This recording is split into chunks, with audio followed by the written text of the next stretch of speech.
আন্দোলনের নিহত এবং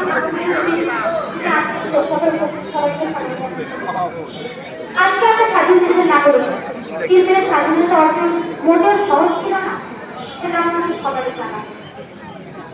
আমি একটু আমাদের এই বৈষম্যবিরোধী আন্দোলনের যে প্রেক্ষাপটটা ছিল সেটা একটু বলতে সংক্ষেপ করবো।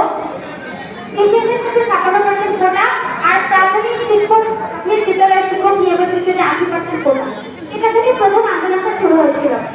কিন্তু অতঃপর জনগণ বুঝতে পারে যে আর্থিক রাজনৈতিক সব ক্ষেত্রে বৈষম্য রয়েছে। তখন এই ছাত্র আন্দোলন বা গণ আন্দোলন বা জনগণের আন্দোলন রূপ লাভ করে। আমি একটা আবেদন করতে চাই, একটা নিবেদন করতে চাই, যে বৈষম্য নিরসনের জন্য আমার ভাইয়ের এত রক্ত গেল, এত ক্ষতি হলো, সেই বৈষম্য যেন কোনোদিন আর সোনার বাংলা ফিরে না আসে।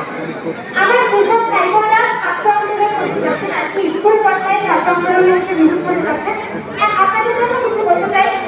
ছাত্র শব্দটা নির্দিষ্ট শক্তিশালী এইভাবে শিবির কিছু বুঝতে হবে না, যদি এগুলো বুঝতে পারে শক্তিটাও কিন্তু এরকম ভাগ হয়ে যাবে। আপনাদের জন্য আপনারা ক্যাম্পাসের ভিতরে কোনোভাবে ছাত্র রাজনীতি করে না, অবশ্যই ক্যাম্পাসের বাইরে রাজনীতি করার আপনি বৈধতা রয়েছে। আমি আমার নিজের ব্যক্তিগত অভিজ্ঞতা থেকে বলছি, ক্যাম্পাসের রাজনীতি কোনো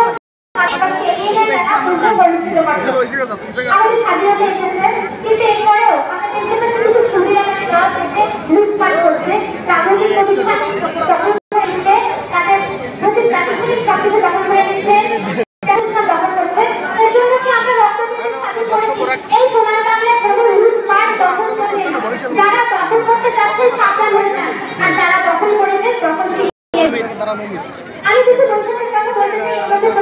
ভোটের অধিকার হরণ, প্রতিপক্ষকে আগ্রহ থাকবে, একজন নাগরিক যেন সুস্থ ভোট দিতে পারে, এটা আপনারা নিশ্চয় করবেন।